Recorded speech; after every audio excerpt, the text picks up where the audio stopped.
Good afternoon, boys and girls, and welcome back to an exciting grammar lesson with your facilitator, Mistress Anicha Gibson.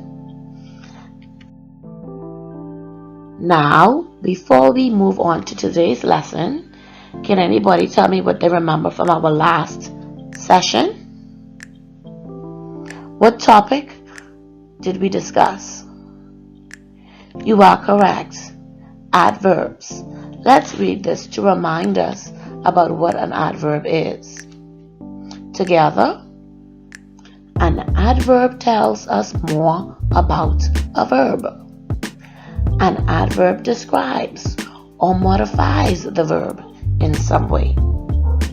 Many adverbs end with the suffix ly, but not all of them. Adverbs often tell us how something happened. Now, boys and girls, I taught y'all a nice little chant to help you to remember about the different types of adverbs. Can someone drop me a beat for us to begin? Adverbs can tell how, adverbs can tell when, adverbs can tell where and to what extent. Yeah, adverbs can tell how, adverbs can tell when, adverbs can tell where and to what extent. Yes, boys and girls. So last week's lesson was about adverbs. So keep looking for them when you do your own personal reading. Let's move on to our objectives for today's lesson. Read the first one for me. Correct. Explain what is a preposition.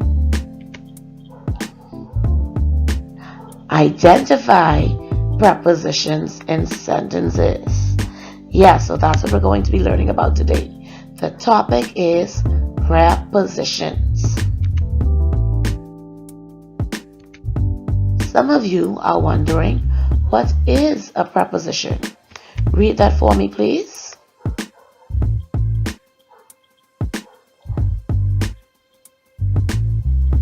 Yes, a preposition is a word used to link nouns, pronouns, or phrases to other words within a sentence.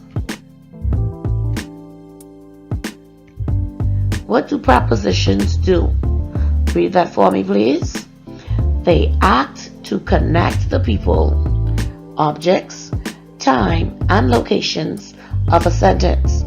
So boys and girls, when you think about prepositions, I want you to think about a bridge. How a bridge links, and that's what prepositions do.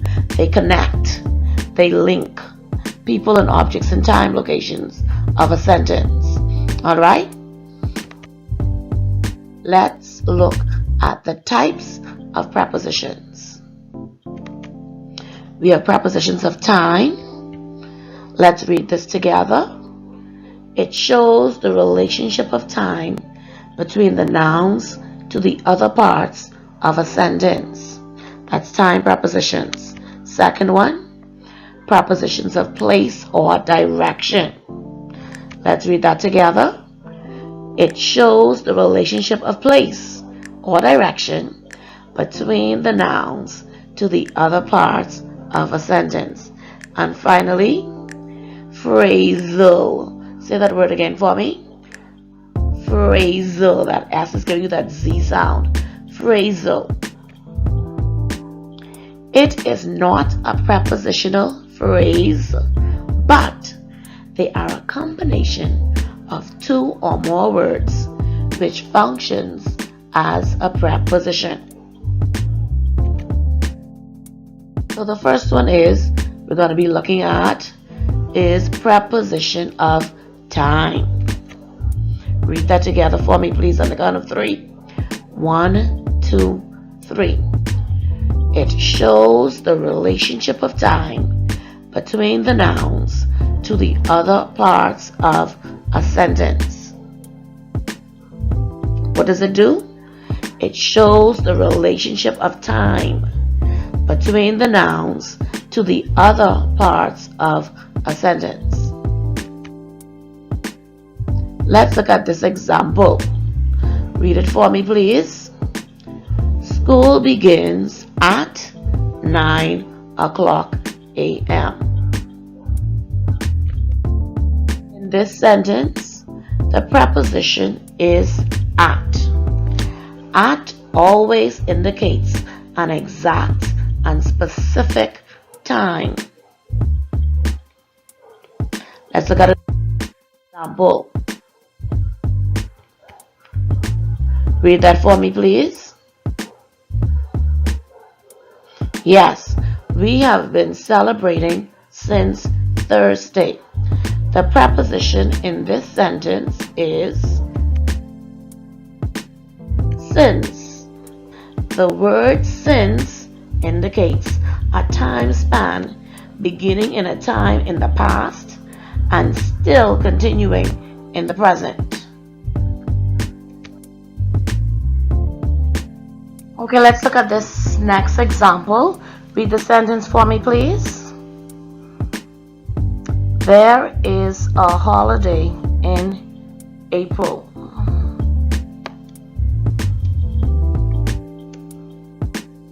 In this sentence, the preposition is in. In generally indicates an indefinite and unspecific time of months, seasons, years, centuries, etc. Note that some very common exceptions are when we would use the words, "Well, I'll be back in 5 minutes," because you know that's specific.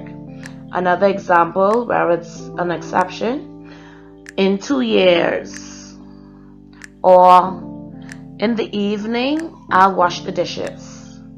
Okay, so those are just some exceptions. Here are examples of prepositions of time, and I want you to take note of 3 words. In yellow, we have the word in, correct? In blue, on, and in purple, we have the word at. Now, we use at in when we're talking about centuries, decades, years, or months, like in August. Or we would say, it was in November when I went to the dentist. Okay? And then when we look at on, we use on when we're referring to the days of the week, or the days of the month, or dates with month and day, and holidays with day, like how we have on Christmas Day or on New Year's Day. And then we use the preposition at when we are referring to holidays without day. So we would say at Christmas there was a family dinner. Alright, and then we also have, when we're talking about time, it was at noon when mom brought lunch. Or at midnight, the church bell will ring. Alright, so those are the examples of when we use in, on, and at. Preposition of place or direction. Let's read that together, boys and girls.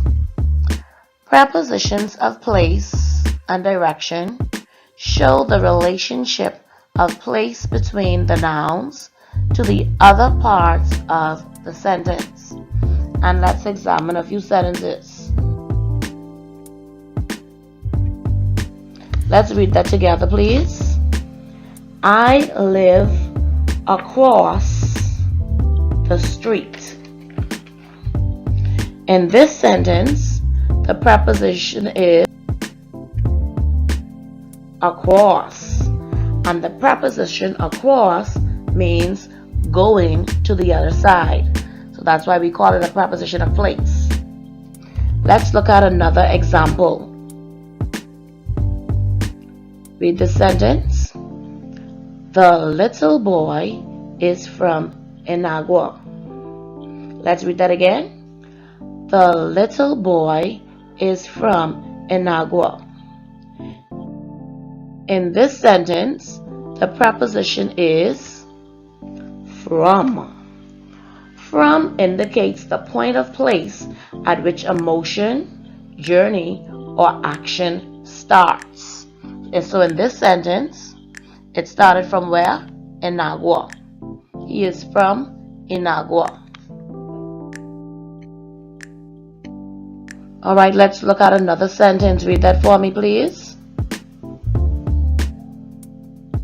Correct. He is walking towards me. In this sentence, the preposition of place is towards. Towards means a motion in the direction of something or someone.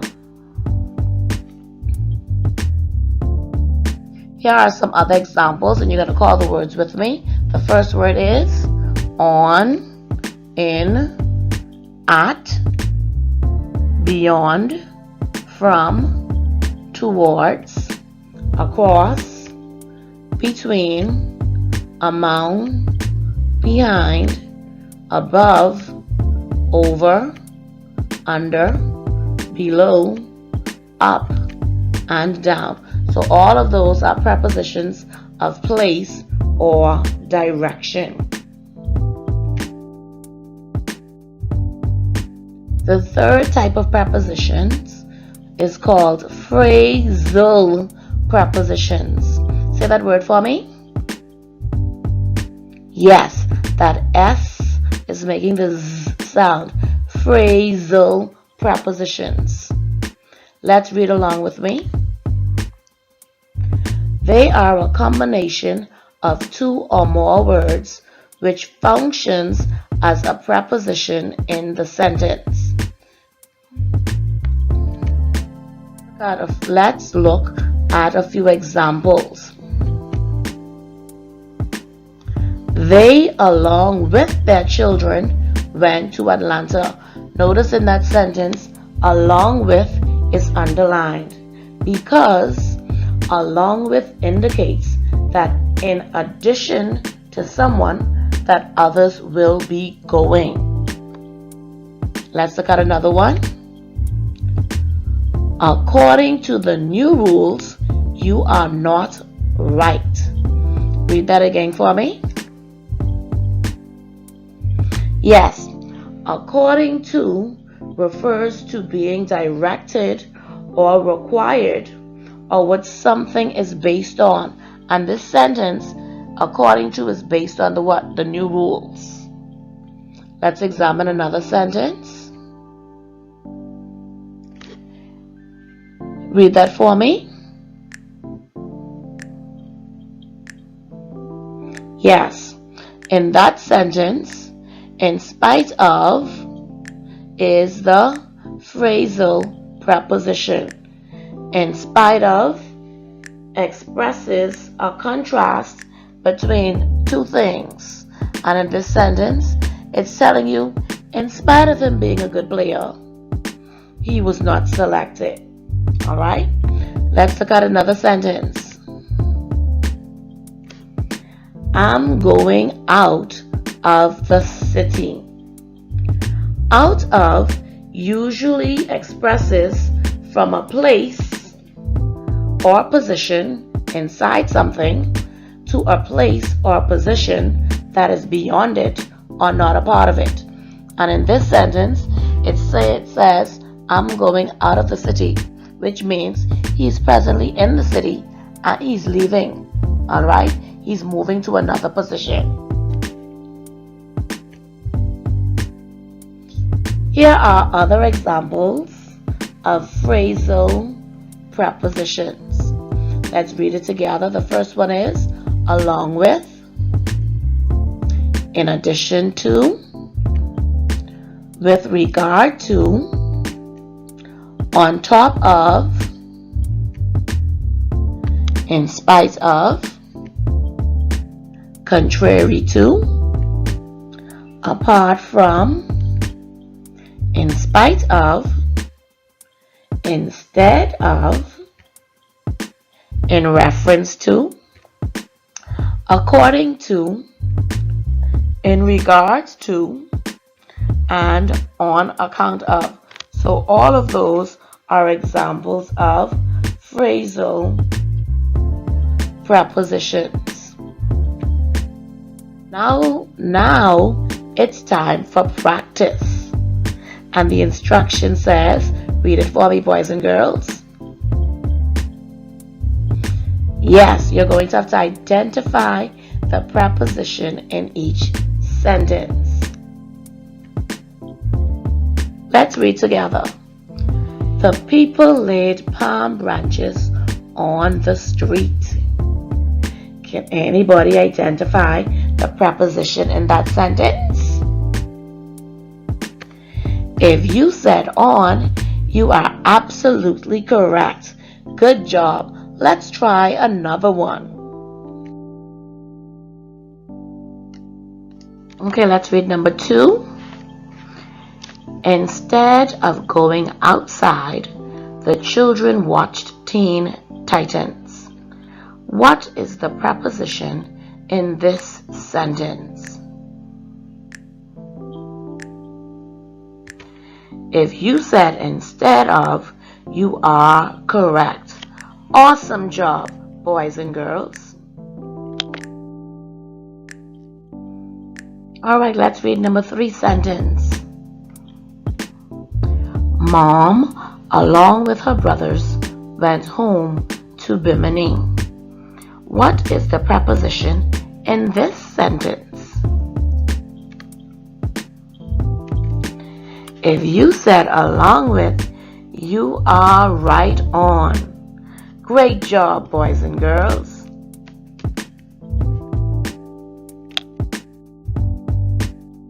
Let's look at number 4 sentence. Let's read together. Since January, he has been building that Junkanoo costume. What is the preposition in this sentence? Awesome! You are correct. The preposition is since. Awesome job, boys and girls. So let us do a quick review before we end today's lesson. What is a preposition? A preposition is a word used to link nouns, pronouns, or phrases to other words within a sentence. Can you read the last sentence for me?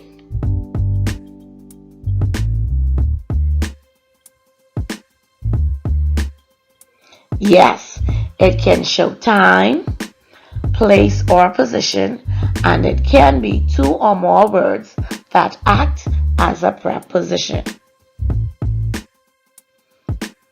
Our pictures and resources used for this lesson was brought to you by Bing and LearnGrammar.net. Boys and girls, I want to thank you so much for tuning in to today's lesson. So have a wonderful day, and until next time, study, study, study, and see if you can locate any prepositions as you are reading those stories or the newspaper.